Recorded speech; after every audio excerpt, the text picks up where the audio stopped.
Yan, bali nakapag plant beam na kami. Yan yung plant beam namin. Okay, bali kuha siya 80.80. Tayo uli ng poste ngayong Sabado. Tapos na yan, oh.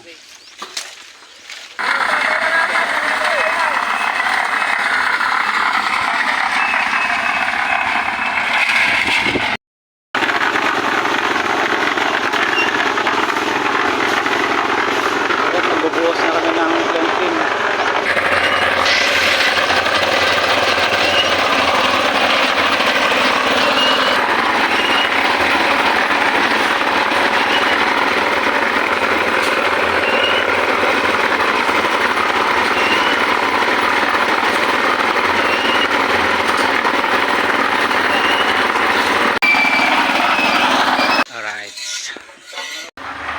Forma sa kabuhos.